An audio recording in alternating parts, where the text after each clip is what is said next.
주님의 이름으로 기도드립니다. 아멘. 오늘 주신 하나님의 말씀 마태복음 18장 21절에서 35절까지의 말씀입니다. 마태복음 18장 21절에서 35절까지의 말씀을 교독하여 읽도록 하겠습니다. 그때 베드로가 나와 이르되 주여, 형제가 내게 죄를 범하면 몇 번이나 용서하여 주리이까? 7번까지 하오리이까? 예수께서 이르시되 내게 이르노니 7번뿐 아니라 7번을 70번까지라도 할지니라.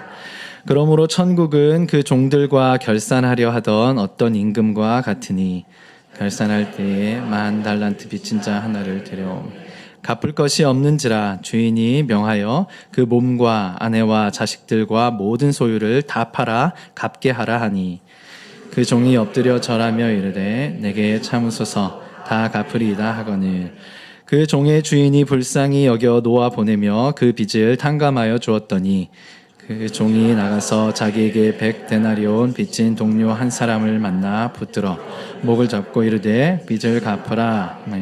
그 동료가 엎드려 간구하여 이르되 나에게 참아주소서, 갚으리이다 하되 허락하지 아니하고 이에 가서 그가 빚을 갚도록 옥에 가느거늘 그 동료들이 그것을 보고 몹시 딱하게 여겨 주인에게 가서 그 일을 다 알리니, 이에 주인이 그를 불러다가 말하되 악한 종아, 내가 빌기에 전부 탕감하여 주었거늘 내가 너를 불쌍히 여김과 같이 너도 내 동료를 불쌍히 여김이 마땅하지 아니하냐 하고, 주인이 노하여 그 빚을 다 갚도록 그를 옥졸들에게 함께 읽겠습니다. 너희가 각각 마음으로부터 형제를 용서하지 아니하면 나의 하늘 아버지께서도 너희에게 이와 같이 하시리라. 아멘. 할렐루야. 예배전에 나오신 성도님들 주님의 이름으로 환영하고 축복합니다. 오늘은 성경에 기록된 예수님의 비유를 5주간에 걸쳐서 설교하는 첫 시간입니다. 첫 시간은 빚진 종의 비유인데요. 여러분들도 다 아시는 비유의 말씀일 거라고 생각이 됩니다. 비유 시리즈를 시작하기 전에 비유에 대해서 간단하게 말씀드리면, 비유는 천국의 심오한 진리나 영적인 세계의 진리를 우리가 모두 잘 알만한 이 세상의 이야기들로 표현한 것입니다. 예수님은 이런 비유를 자신의 설교의 예화로 자주 사용하셨습니다. 특히 천국을 설명하는 과정에서 비유를 통해서 많이 사용하셨는데, 우리가 잘 아는 씨 뿌리는 자의 비유, 또 알곡과 가라지 비유, 또 겨자씨 비유, 밭에 감추인 보화 비유 등 상당히 많은 비유들을 예수님께서 말씀해 주셨습니다. 예수님께서 이렇게 비유를 자주 사용하신 이유는 그런 심오한 영적인 진리들을 좀 더 쉽게 이해할 수 있도록, 그리고 오래 기억할 수 있도록 하기 위해서 그렇게 하신 것입니다. 그렇다고 예수님의 비유가 마냥 쉬운 것은 아닙니다. 제자들도 한 번 듣고 이해를 하지 못해서 예수님께 다시 묻곤 했지 않습니까? 또 예수님의 비유를 설교하는 목사님들도 그 상황에 따라서 좀 다르게 해석하는 부분들도 참 많이 보았습니다. 그래서 예수님의 비유를 읽고 해석할 때는 주의점들이 있습니다. 중요한 한 가지만 먼저 말씀드리자면, 비유를 통해서 말하고자 하는 그 강조점을 우리가 잘 살펴야 한다는 것입니다. 씨 뿌리는 비유가 천국 비유라고 해서 그 비유 하나로 천국 전체를 말해주는 것은 아닙니다. 예수님께서 천국을 설명하기 위해서 아주 다양한 비유들을 사용하셨는데, 그 이유는 각각의 비유를 통해서 천국의 여러 단면들을 보여주기 원하셨기 때문입니다. 그래서 그 비유를 해석할 때는 예수님께서 이 비유를 어디에 초점을 두고 말씀하신 것인지를 잘 살펴보아야 한다는 것입니다. 그렇지 않고 그 주제나 강조점을 벗어나서 그 비유를 계속 해석하려고 하면 자칫 해석이 산으로 가는 경우들이 생겨나게 됩니다. 예를 들어서 한 마리 양을 찾기 위해서 99마리를 버려두고 예수님께서 목자가 나선 그 목자의 비유를 생각해 보면 이렇습니다. 그 비유의 강조점은 잃어버린 한 영혼도 아끼시는 그 하나님의 마음을 보여주는 비유인데, 우리가 늘 그 비유를 보면서 생각하는 것, 왜 목자는 한 마리만 귀하게 여기고 99마리는 버려두고 가신 걸까? 그 버려두고 가는 게 맞는 걸까? 다른 방법은 없었을까? 이런 생각을 하면서 다른 곳에서 교훈을 찾을 뭔가 의미를 찾아보려고 하는 그런 시도들을 하는 경우가 있다는 것입니다. 그런 실수들을 하지 않기 위해서 예수님께서 비유를 말씀하실 때 어디에 초점을 두고 말씀하시는지를 잘 염두에 두면 좋을 것 같습니다. 모쪼록 이제 비유 시리즈가 시작이 되는데 이 예수님의 비유 시리즈를 통해서 성경을 읽고 이해하는 눈도 높아지고 또 그 말씀 속에서 큰 은혜를 우리가 함께 누려갈 수 있었으면 좋겠습니다. 아멘. 빚진 자의 비유는 베드로의 질문으로부터 시작이 됩니다. 베드로는 예수님의 말씀을 듣는 중에 갑자기 예수님께 이런 질문을 던집니다. 우리 21절 말씀을 함께 읽어보겠습니다. 시작. 그때 베드로가 나와 이르되 주여 형제가 내게 죄를 범하면 몇 번이나 용서하여 주리이까 7번까지 하오리이까. 여기서 그때라고 말하고 있는데 그때가 언제였을까요? 바로 앞본문에 기록된 내용인데요. 예수님께서 죄를 범한 형제에게 교회가 어떻게 조치해야 되는지에서 조치해야 하는지에 대해서 말씀하신 후였습니다. 예수님은 형제가 죄를 범하면 먼저 혼자 가서 그를 권면하라라고 말씀하시고 그래도 듣지 않으면 한두 사람을 데려가서 권면하고 그래도 듣지 않으면 교회의 말에서 권면하라고 말합니다. 그래도 듣지 않으면 이방인과 세리와 같이 여기라고 예수님께서 말씀하십니다. 아마도 베드로는 이 말씀을 듣고 한 가지 생각을 했던 것 같습니다. 그럼 형제가 나한테 죄를 범했을 때는 몇 번 용서하는 게 좋을까? 그래서 예수님께 그런 질문을 던진 것입니다. 예수님, 형제가 나에게 죄를 범하면 몇 번까지 용서를 해주면 좋겠습니까? 7번까지면 되겠습니까? 라고 물었습니다. 베드로가 물어본 7번은 베드로가 생각한 아마 최대치였을 것입니다. 예수님 말씀대로라면 교회적으로 3번이면 용서의 정신을 보여주기에 충분했다고 봤기 때문에 7번 정도면 개인적으로 엄청난 관용을 베푼 거라고 생각했던 것이죠. 그러자 예수님께서 이렇게 대답을 하십니다. 22절 말씀을 함께 읽겠습니다. 시작. 이르시되 내게 이르노니 7번뿐 아니라 7번을 70번까지라도 할지니라. 아멘. 여러분 7번뿐 아니라 7번을 70번까지라도 용서하라라는 이 말의 의미가 무엇이겠습니까? 490번만 용서하면 된다는 것일까요? 아니죠. 네, 맞습니다. 물론 이것도 거의 불가능에 가까운 숫자이지만 예수님의 말씀의 의미는 용서는 숫자에 제한되지 않고 이루어지는 것이라고 말씀하시는 것입니다. 과연 누가 이런 용서를 할 수 있겠습니까? 베드로가 생각한 대로 7번만 용서한다고 하여도 대단한 것 아니겠습니까? 베드로는 어쩌면 그 정도면 예수님이나 다른 사람들에게 칭찬받을 만하다, 존경받을 만하다라고 생각했을 것입니다. 왜냐하면 율법에는 이에는 이로, 눈에는 눈으로 갚으라는 것이 기본적인 원리였기 때문입니다.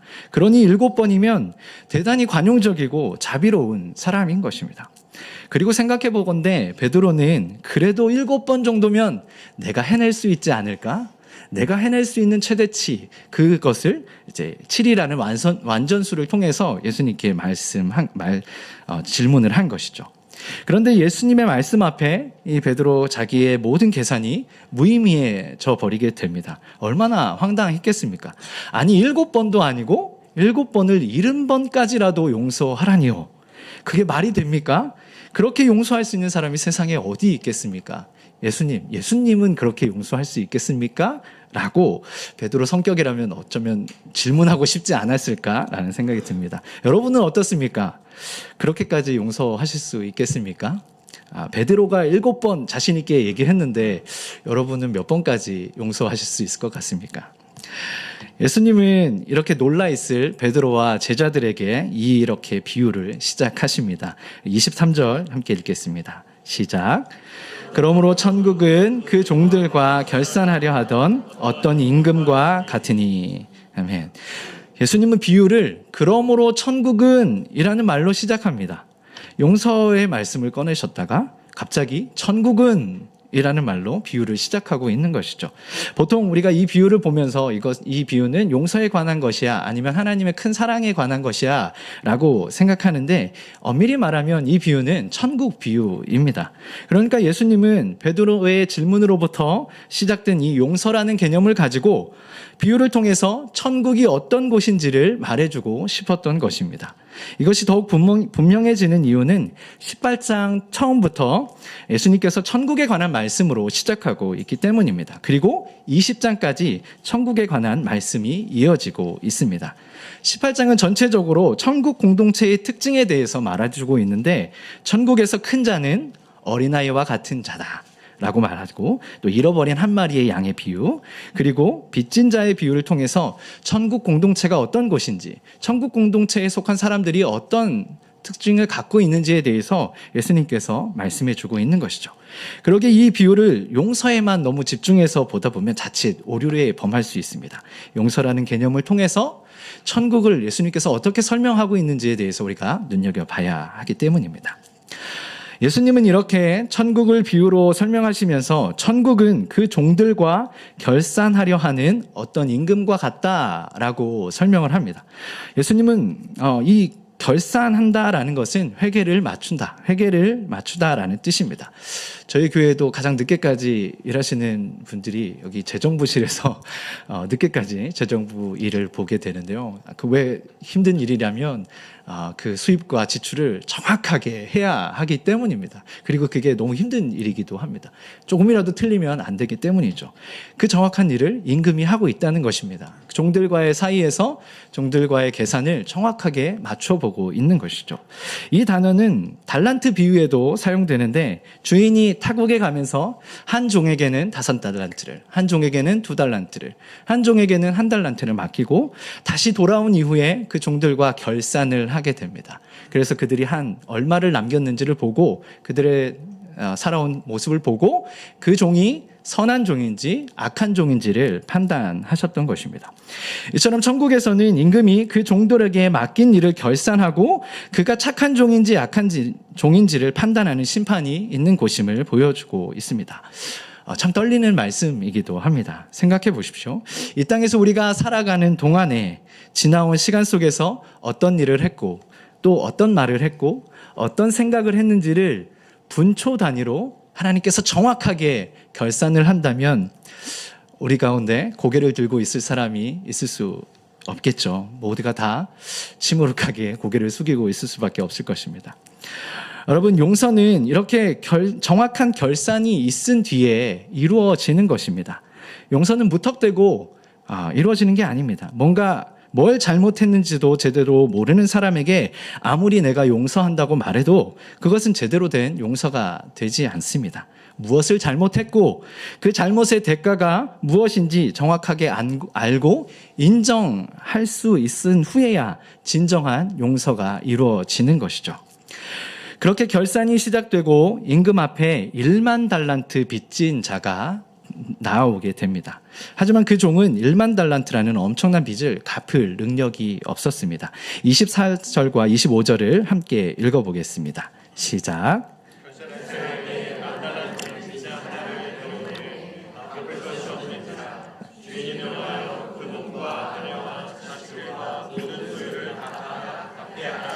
아멘. 당시 한 달란트는 6천 데나리온 정도의 가치를 했다고 합니다. 한 데나리온이 노동자의 하루 품삯이었습니다. 그러니까 1만 달란트는 6천만 데나리온이 됩니다. 하루 품삯을 10만 원이라고 계산을 하면 6조 원에 달하는 엄청나게 큰 돈이 되고 이것은 노동자가 1년에 300일을 일한다고 쳤을 때 20만 년을 꼬박 일해야 갚을 수 있는 큰 돈이었습니다. 결론적으로 도무지 갚을 수 없는 크기의 빚을 얘기하는 것입니다. 임금은 그 빚진 자가 그것을 갚을 능력이 없다는 것을 알고 있었습니다. 그래서 임금은 그의 몸을 팔아서 또 아내와 자식들을 모두 팔아서 그리고 그가 가진 모든 소유를 팔아서 갚도록 하라고 명령을 내리십니다. 이런 처분은 당시 도무지 갚을 수 없는 부채를 가진 사람들에게 통상적으로 행해졌던 일이라고 합니다.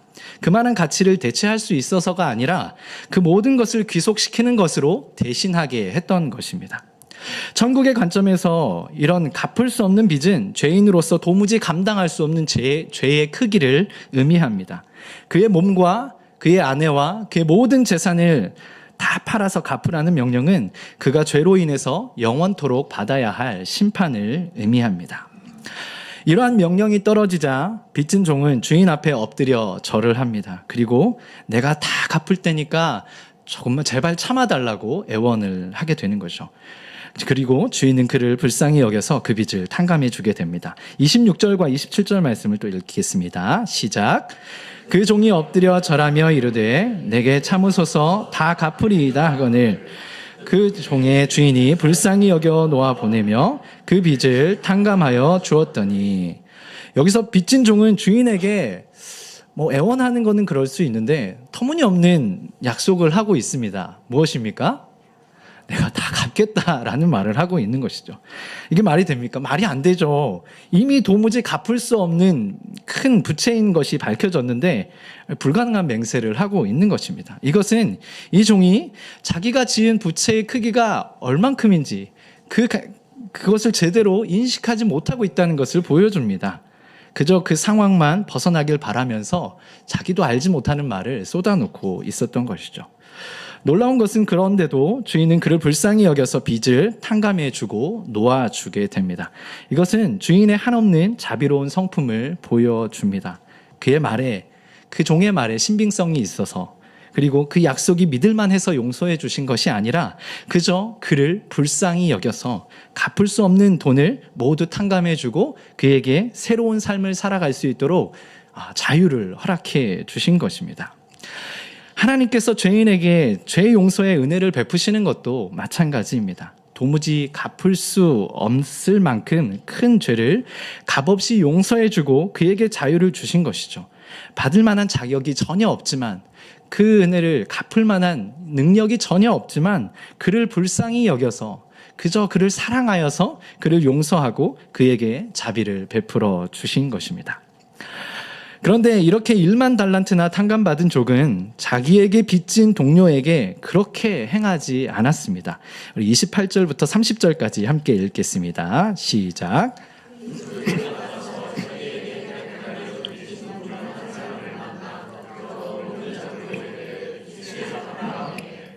그 동료가 엎드려 간구하여 이르되 나에게 참아주소서 갚으리이다. 허락하지 아니하고 이에 가서 그 빚... 아멘.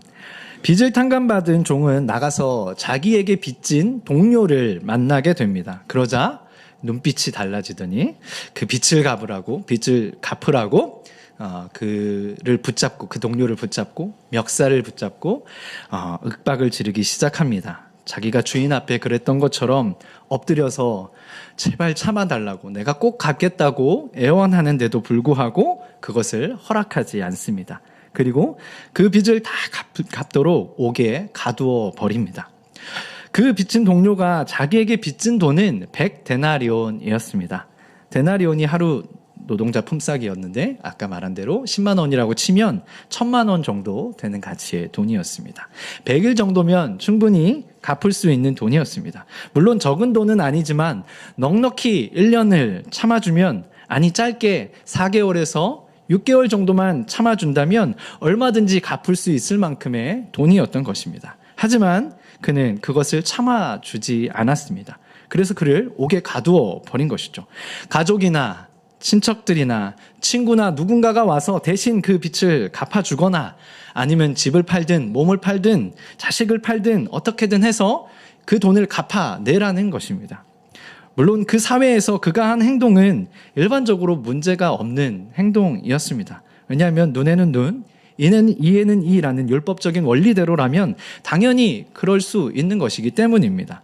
잘못하면 그에 상응하는 대가를 지불해야 하는 것이고, 그렇지 못하면 처벌을 받아야 하는 것이 마땅한 원리이기 때문이죠.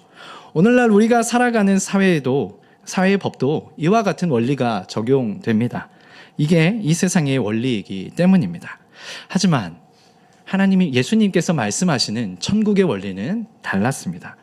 그래서 하나님은 동료를 용서하지 않은 종에게 분노하셨고 그를 옥졸들에게 넘기시게 됩니다. 우리 32절부터 34절까지 함께 읽겠습니다. 시작. 이에 주인이 내가 빌기에 내가 내 빚을 전부 탕감하여 주었거늘 내가 너를 불쌍히 여김 같이 너도 내 동료를 불쌍히 여김이 마땅하지 아니하냐 하고 주인이 노하여 그 빚을 다 갚도록 그를 옥졸들에게 넘기니라. 아멘. 주인은 그 종을 악한 종이라고 말씀합니다. 주인이 그 종을 악한 종이라고 말한 이유는 그가 빚을 갚지 않아서가 아니었습니다. 그 이유는 주인이 그에게 행한 것처럼 그가 그 동료에게 행하지 않았기 때문이라고 말합니다. 주인은 갚을 능력이 전혀 없는 그의 빚을 완전히 탕감해 주었습니다. 그를 불쌍히 여기면서 그에게 새로운 삶의 기회를 허락해 주신 것입니다. 주인은 그 종을 통해서 이제 그 주인이 어떠한 분이신지가 세상에 드러나길 바라셨습니다. 긍휼이 많으시고 은혜로우시며 노하기를 더디하시고 인자하심이 풍성하신 분임을 이 종의 삶을 통해서 나타나지기를 원하셨던 것이죠. 주인이 자기를 불쌍히 여긴 것 같이 자기 동료를 불쌍히 여김으로 인해서 그 주인의 어떠함, 주인의 그 성품과 주인의 그 영광이 나타나길 원하셨던 것입니다. 하지만 종은 그런 주인의 마음을 전혀 알지 못했습니다. 오직 자기의 유익만을 구하는 이기적인 사람이었습니다. 그래서 주인은 그에게 노하며 그가 동료에게 행한 것처럼 다시 그도 빚을 갚도록 하고 옥졸들에게 넘기신 것입니다. 예수님은 비유를 마치시고 이렇게 말씀하십니다. 33절입니다. 함께 읽겠습니다. 시작. 너희가 각각 마음으로부터 형제를 용서하지 아니하면 나의 하늘 아버지께서도 너에게 이와 같이 하시리라. 아멘. 예수님은 이렇게 결론을 내리셨습니다. 마음으로부터 형제를 용서하지 아니하면 하늘 아버지께서도 너희에게 이같이 하시겠다라고 말씀하십니다. 즉 이 말은 하나님께서 너희를 용서하신 것 같이 너희도 그렇게 형제를 용서하지 않으면 하나님께서도 너희를 용서하지 않으신다라는 것이죠. 하나님의 무한한 큰 은혜와 긍휼을 입고도 여전히 이에는 이, 눈에는 눈의 원리로 행하는 자들에게 하나님도 똑같이 이에는 이, 눈에는 눈이라는 원리로 갚아주시겠다고 말씀하신 것이죠. 여러분, 천국은 어떤 곳입니까? 천국은 하나님의 은혜와 긍휼로 가득한 곳입니다. 주님의 은혜와 긍휼로 도무지 갚을 수 없는 빚을 탕감받은 자들이 모여 있는 곳입니다. 도무지 감당할 수 없는 죄의 짐을 대신 지고 십자가에서 죽으신 예수님을 통해서 죄사함을 얻고 영원한 생명과 자유를 부여받은 사람들의 모임입니다. 이들 모두는 이런 놀라운 하나님의 은혜와 긍휼을 입은 자들로 서로에게도 그런 존재가 되었습니다. 받은 은혜를 기억하며 그 은혜를 흘려보내는 자가 되었기 때문입니다. 그렇기에 천국은 하나님께서 직접 부어주시는 은혜와 긍휼뿐만 아니라 성도 서로 간에 부어지는 흘러가는 은혜와 긍휼로 넘쳐나는 곳이 되는 것입니다. 장차 완성될 천국이 이렇게 하나님과 성도들이 나타나는 은혜와 긍휼로 충만한 곳이라면 이미 이루어졌지만 아직 완성되지 않은 이 땅의 천국인 교회도 그런 모습을 보여야 하는 것입니다. 물론 여전히 부족함이 있지만 이 땅에서 교회는 세상에 천국이 어떤 곳인지를 나타내어주는 그런 빛으로서의 역할을 하는 곳입니다. 하나님께서 교회에 부어주신 그 은혜와 긍휼을 성도가 서로 간에 흘려보내고 또 세상을 향해서도 흘려보냄으로써 하나님께서 통치하시고 다스리시는 그 천국이 어떠한 곳인지를 나타내 보이는 곳입니다. 그럴 때 세상은 교회를 통해서 천국을 맛보고 하나님이 어떠한 분인지를 알게 되기 때문입니다. 그렇지 않고 교회가 서로에 대해서 적대하고 또 용서하지 않고 싸우고 서로를 미워하고 분열한다면 그 교회는 천국을 비춰야 할 교회로서의 사명을 잃어버린 곳이 됩니다. 성도가 함께 신앙생활을 하면서 서로에 대해서 사랑하고 용서하고 참아주고 품어주고 아껴주지 않는다면 교회는 오히려 세상의 조롱거리가 되고 맙니다. 저희 커맨시 교회는 그렇지 않기를 바랍니다. 서로를 적대하고 미워하고 분열하는 교회가 아니라 서로를 사랑하고 용서하고 참아주고 품어주고 아껴주는 하나님께서 우리에게 보여주신 그 사랑과 그 은혜와 긍휼이 풍성하게 흘러넘치는 그런 교회가 되길 간절히 바랍니다. 아멘. 여러분, 그러면 교회는 어떻게 서로를 마음으로 용서하고 사랑할 수 있습니까? 그것은 하나님께서 교회에 베풀어 주신 그 긍휼과 은혜의 의미를 깊이 깨닫고 기억할 때 가능합니다.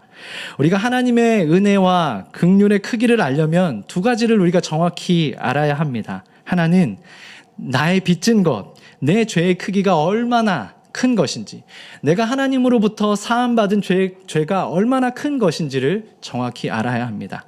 그리고 두 번째는 하나님께서 내 죄를 사하시기 위해서 어떤 대가를 치르셨는지를 우리가 분명히 알아야 합니다. 여러분, 우리는 하나님 앞에 1만 달란트 빚진 자와 같은 존재입니다. 하나님께 일평생, 아니 영원토록 심판을 받아도 다 갚을 수 없는 그런 큰 죄를 범한 자들입니다. 하나님을 떠나서 내가 주인 되어 살아간 그 죄가 그토록 큰 죄였습니다. 그 죄로 인해 우리는 지옥에 갇혀서 영원토록 고통 속에서 살아야만 하는 그런 심판을 받아야 할 존재였습니다. 그런데 하나님께서는 그의 진노보다 큰 긍휼로 죄인을 용서하셨습니다. 당신의 하나뿐인 아들 예수님을 십자가에 내어주시기까지 하시면서 죄인들이 받아야 할 그 죄의 심판을 대신 받으시고 그들을 죄 가운데서 구원해 내신 것입니다. 하나님은 죄인의 죄값을 지불하기 위해서 당신의 하나뿐인 아들을 내어주는 엄청난 대가를 지불하셨습니다. 우리는 그 구원과 영원한 생명을 공짜로 얻었지만 하나님은 그 아들을 내어주시는 엄청난 대가를 지불하신 것입니다. 여러분, 이것이 얼마나 크고 놀라운 은혜입니까? 죄인된 우리가 받은 하나님의 은혜가 이토록 크고 놀라운 것입니다. 여러분, 이 놀라운 하나님의 은혜와 긍휼을 경험하고 누리는 자만이 그것을 또한 흘려보낼 수 있는 것입니다. 1만 달란트 빚진 종은 자기가 탕감받은 죄의 크기가 얼만큼 큰 것인지 그 대가가 무엇인지를 정확히 알지 못했습니다. 그리고 그 은혜에 감사함을 누리지 못하고 있었던 것이죠. 그러니 조금만 참아주면 내가 다 갚을 수 있습니다 라는 그런 터무니없는 말을 하지 않았겠습니까? 그러니 자기에게 빚진 동료를 용서하지 못하고 주저없이 옥에 가두어 버렸던 것이 아니었겠습니까? 사랑하는 성도 여러분, 하나님의 사랑과 은혜를 아는 자만이 나에게 죄 지은 자를 사랑할 수 있고 마음으로부터 용서할 수 있습니다. 우리가 만약 살아가면서 누군가를 마음으로부터 용서하지 못하고 있다면 그것은 내가 여전히 하나님의 은혜와 긍휼을 깊이 알지 못하고 있다는 반증이 됩니다. 이 하나님의 긍휼과 은혜를 알지 못하기 때문에 여전히 세상에서처럼 이에는 이, 눈에는 눈, 이 원리를 가지고 서로를 대하게 되는 것입니다. 내가 잘못한 사람에게 나도 그렇게 갚아주고 싶은 것입니다. 나를 미워하면 나도 미워하고, 나를 무시하면 나도 무시하고, 내 마음에 상처를 주면 나도 상처를 입히고, 내가 손해를 입으면 반드시 그에 합당한 보상을 받고 싶은 것이 우리의 마음인 것이죠. 이런 마음을 계속 품고 그렇게 살아간다면 하나님께서 어떻게 하시겠습니까? 오늘 말씀대로라면 하나님은 그 사람에게 똑같이 대해주겠다라고 말씀하십니다. 저는 36살에 늦은 나이로 결혼을 했습니다. 지금은 다들 좀 늦게 하지만 신대원 1학년 중간에 지난 여자친구와 헤어지고 가장 찌질했을 때 그리고 전도사 사역을 하면서 가진 것이 전혀 없는 그때에 아내를 만나서 연애를 시작했고 3년 정도 연애 끝에 제 딴에는 아주 힘겹게 결혼을 한 것 같습니다. 하지만 너무 감사한 일이었죠. 사실 아내는 늘 저에게 말하는데 제가 외모도 그렇고 성격도 그렇고 이상형은 아니었다라고 말을 합니다. 그저 전화로 수화기로 들려오는 목소리가 좀 좋았고 마음씨 좀 착해 보였고 좀 믿을만해 보여서 결혼까지 하게 됐다라고 말합니다. 그러니까 한마디로 엄청 사랑해서 결혼하진 않았다 이런 뜻입니다. 하지만 저에게 있어서 이게 얼마나 감사한 일인지 모릅니다. 가장 초라하고 또 저를 이상형이 아닌데도 불구하고 저를 만나주고 결혼하고 지금껏 살아주니 얼마나 감사한 일입니까? 그런데 여러분, 결혼하고 시간이 지나고 그 은혜를 제가 잊어버리고 살 때가 많습니다. 살다 보니까 더 사랑해주고 더 이해해주려는 마음보다도 내가 한 만큼 나도 받고 싶고 내가 한 만큼 당신도 그만큼 해야 되지 않겠어? 라는 그런 마음이 생기는 것이죠. 내가 집안일 10을 하면 10은 아니더라도 7이나 8 정도는 해줘야 되지 않겠습니까? 내가 청소하면 당신은 좀 설거지도 해주고 내가 빨래하면 좀 개놓기라도 하고 좀 그렇게 계산적인 마음이 들 때가 참 마음이 있어서 서운하고 또 마음이 어려울 때가 있다는 것입니다. 얼마나 계산적입니까? 이에는 이, 눈에는 눈 이런 마음이 제 안에도 너무나도 많다는 것입니다. 아마 여러분 가운데도 그런 마음이 있지 않을까 생각이 듭니다. 참 부끄러운 모습인데 말씀을 준비하면서부터 하나님이 저에게도 다시 한번 더 사랑하고 더 용납하고 품어줄 수 있어야겠다라는 마음을 주시게 되었습니다. 우리가 그런 마음을 가지고 하나님의 뜻을 이루어가는 그런 교회로 살아갈 수 있었으면 좋겠습니다. 이제 말씀을 맺겠습니다. 여러분, 하나님 나라는 이에는 이, 눈에는 눈이 아니라 무한한 하나님의 은혜와 긍휼이 흐르는 곳입니다.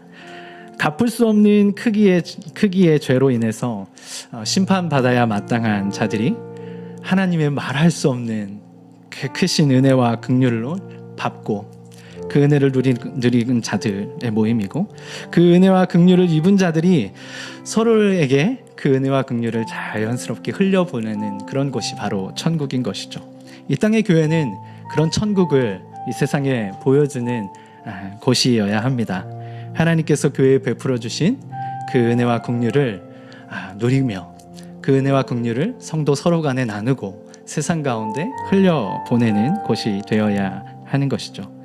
그저 그냥 몇 번 손해봐주는 것, 몇 번 용서해 주는 정도를 넘어서 서로에 대해서 한없는 사랑과 또 용서와 또 용납으로 품어주고 사랑해주고 아껴주는 것이 바로 교회라는 것입니다. 우리가 그럴 수 있는 것은 우리에게 그럴 만한 능력이 있어서가 아니라 하나님께서 먼저 우리에게 그 사랑을 베풀어 주셨기 때문입니다.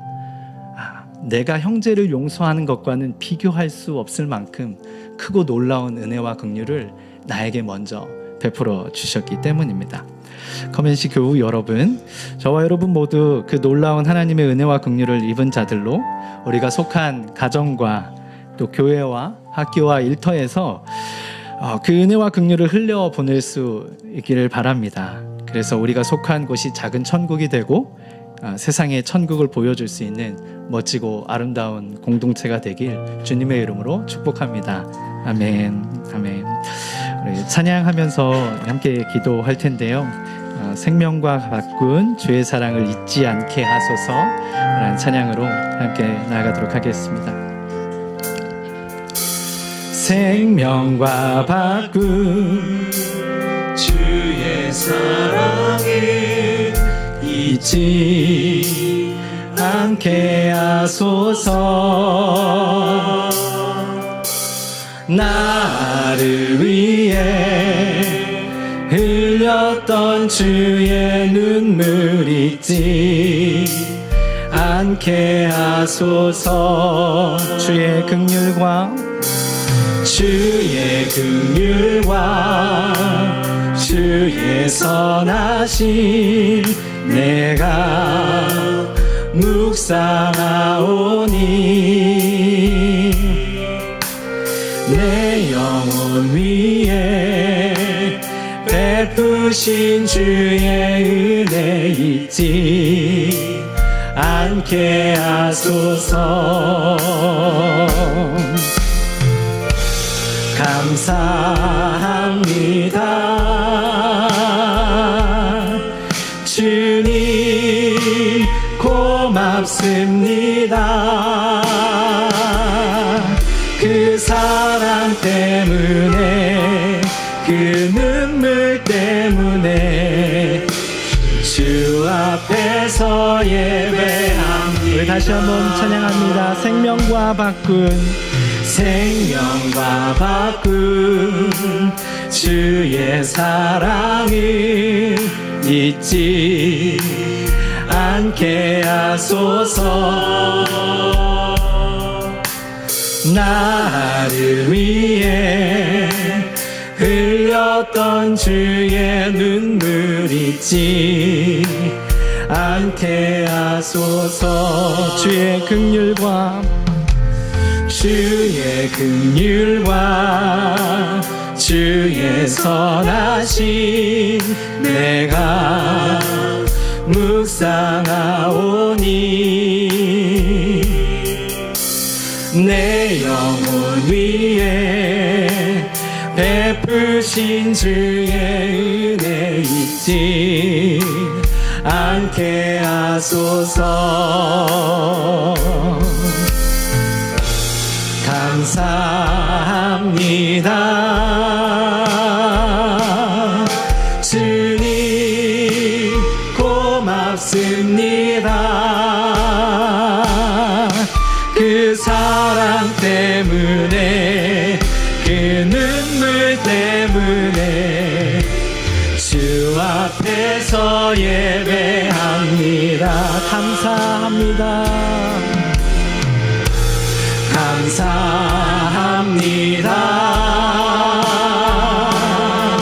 주님 고맙습니다. 그 사랑 때문에 그 눈물 때문에 주 앞에서 예배합니다. 아멘.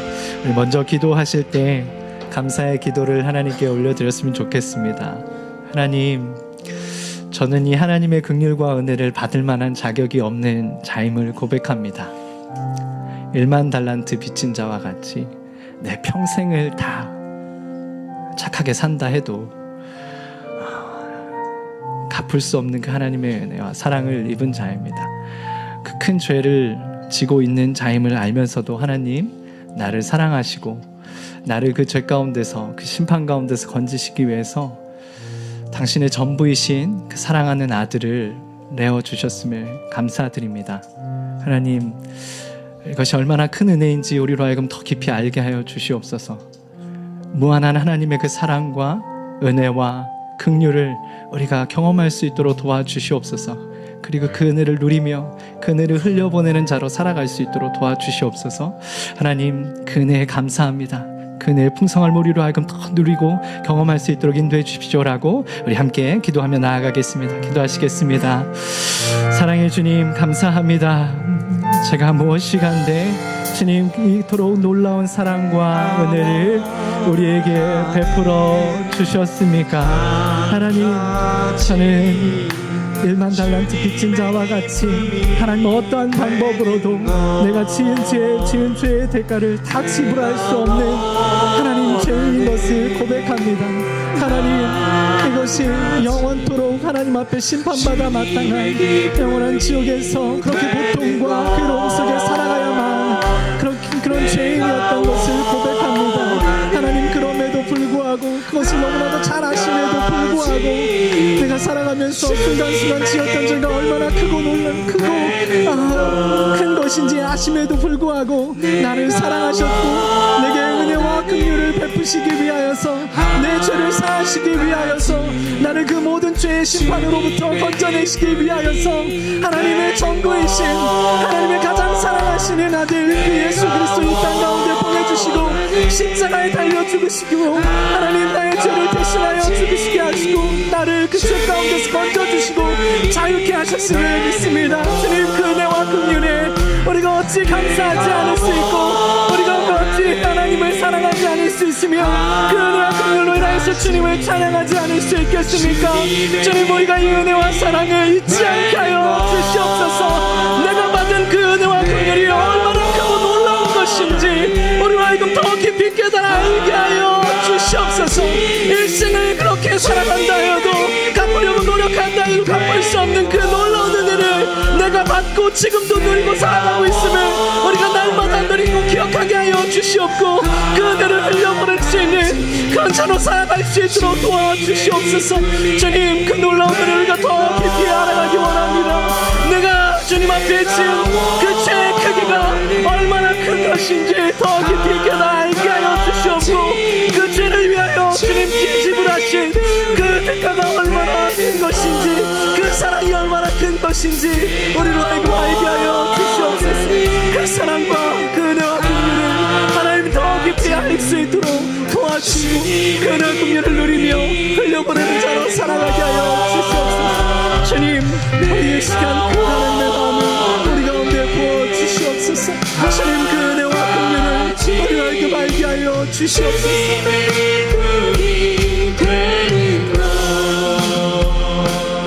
내가 원하는 한 가지 주님의 기쁨이 되는 것 내가 원하는 한 가지 주님의 기쁨이 되는 것 한 번 더 고백합니다. 내가 원하는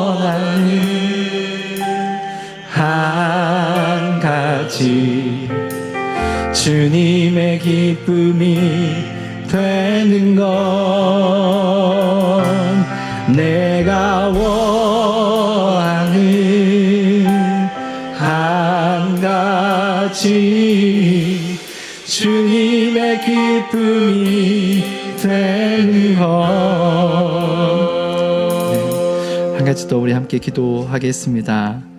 여러분, 이것이 정말 저와 여러분의 소원이 되길 원합니다. 우리가 하나님 아버지께 기쁨이 될 수 있는 것은 하나님께서 우리에게 베풀어 주신 그 은혜와 긍휼을 흘려보내는 데 있는 줄 압니다. 우리가 다음에 기도하면서 먼저 회개하는 기도를 했으면 좋겠습니다. 하나님, 그러함을 알면서도 그 은혜와 긍휼을 우리가 안다 하면서도 나의 삶의 자리에서는 그렇게 살아가지 못할 때가 참 많이 있었습니다. 옛사람과 같이, 이전에 하나님을 모르던 사람과 같이 내 주변의 사람들을 대하면서 이에는 이로 눈에는 눈으로 서로를 바라보고 대할 때가 얼마나 많았는지 모르겠습니다. 주님, 용서하여 주시옵소서.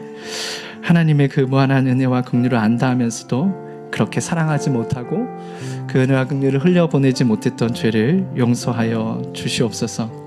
그리고 나를 통해서 그 하나님 천국의 아름다움을 드러내기 원하신 하나님의 뜻을 드러내 보이지 못한 죄를 용서하여 주시옵소서.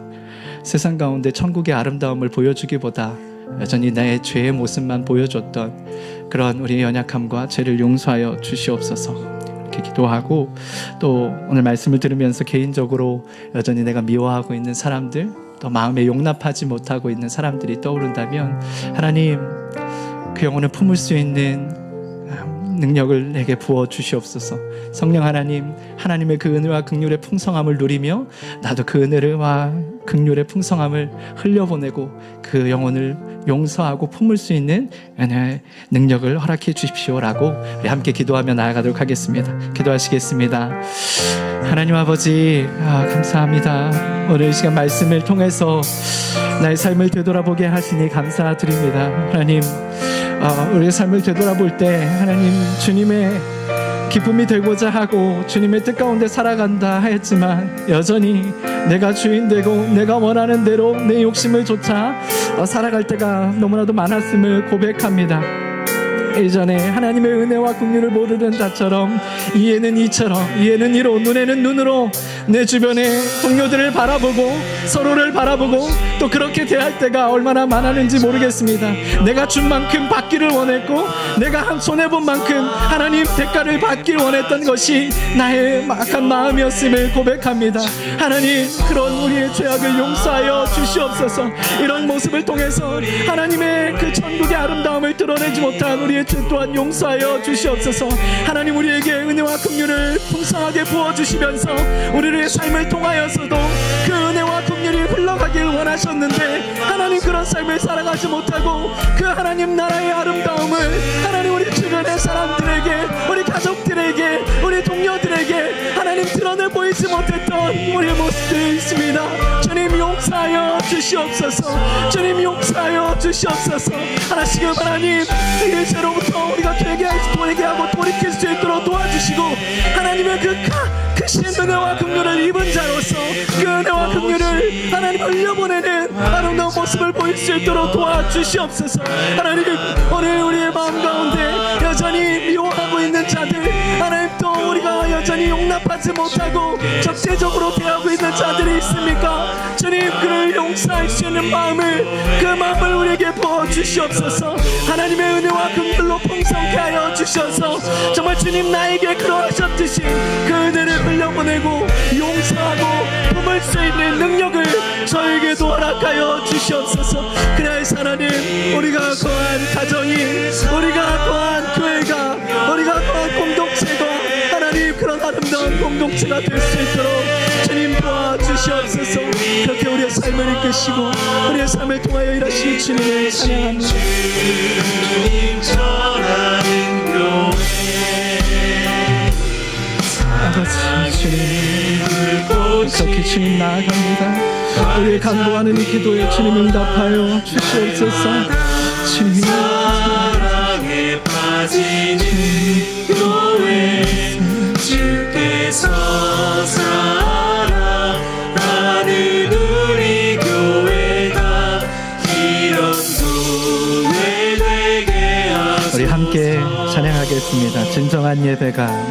진정한 예배가 숨쉬는 교회, 주님이 주인 되시는 교회, 믿음의 기도가 쌓이는 교회, 최고의 찬양을 드리는 교회, 말씀이 살아 움직이는 교회, 성도의 사랑이 넘치는 교회, 섬김과 헌신이 기쁨이 되어 열매 맺는 아름다운 교회, 주님의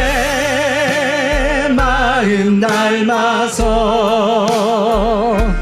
이웃을 사랑하는 교회, 주님의 영광을 위해서 빛 되신 주님 전하는 교회, 사랑의 불꽃이 활짝 피어나 날마다 사랑에 빠지는 교회, 주께서 사랑하는 우리 교회가 이런 교회 되게 하소서. 주님의 마음 닮아서, 주님의 마음 닮아서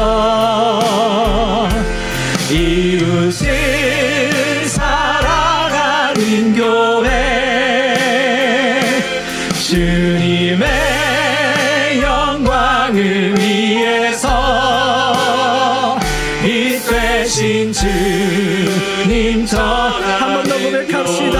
주님의 마음 닮아서, 주님의 마음 닮아서 이웃을 사랑하는 교회, 주님의 영광을 위해서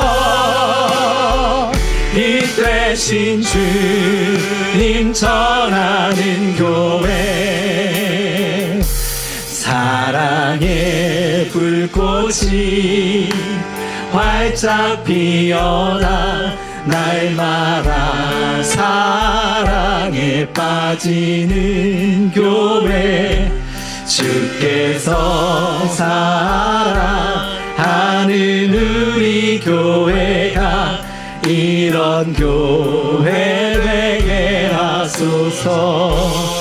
아멘, 아멘. 네, 간절한 소망을 가지고 마지막으로 함께 기도하겠습니다. 하나님, 우리가 하나님의 은혜와 긍휼을 입은 자들로 세상에 그 은혜의 통로로, 긍휼의 통로로 쓰임받게 하여 주시옵소서.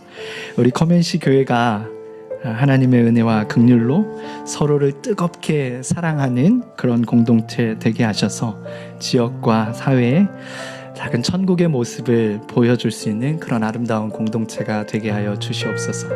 하나님, 내가 먼저 그렇게 주님 앞에 드려지게 하여 주시옵소서. 간절한 소망을 가지고 함께 기도하며 나아가겠습니다. 기도하시겠습니다.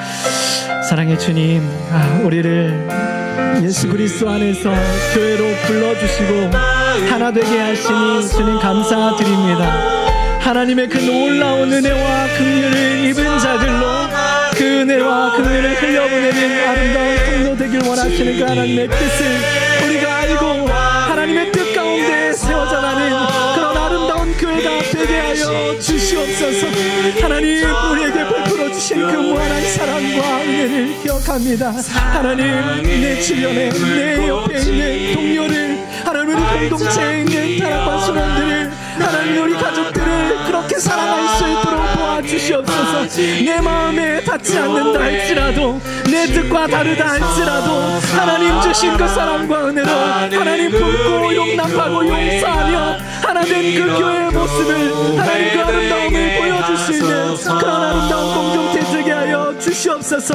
하나님, 우리 커맨시의 교회가 그런 교회가 되기를 간절히 소망합니다. 하나님 아버지의 그 마음을 닮아서 우리도 그 예수를 사랑하고 하나님 우리 서로를 사랑하며 이 하나님 나라의 그 아름다움을 하나님이 세상에 아름답게 비춰줄 수 있는 그런 교회 되게 하여 주시옵소서. 하나님이 간절한 소망을 가지고 먼저 소원하며 나아가는, 간절히 소망하며 나아가는 이곳에 모인 성도들에게 성령 하나님 충만한 그 능력을 부어주셔서 하나님의 그 은혜와 긍휼로 충만케 하여 주셔서 날마다 사랑해 우리가 먼저 그런 통로가 될 수 있도록 주님 사용하여 주시옵소서.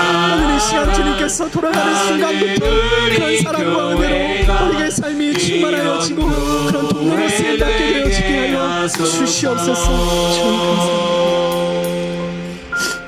사랑해 주님 감사합니다. 우리를 너무나도 사랑하셔서 도무지 갚을 수 없는 죄 가운데 있었음에도 불구하고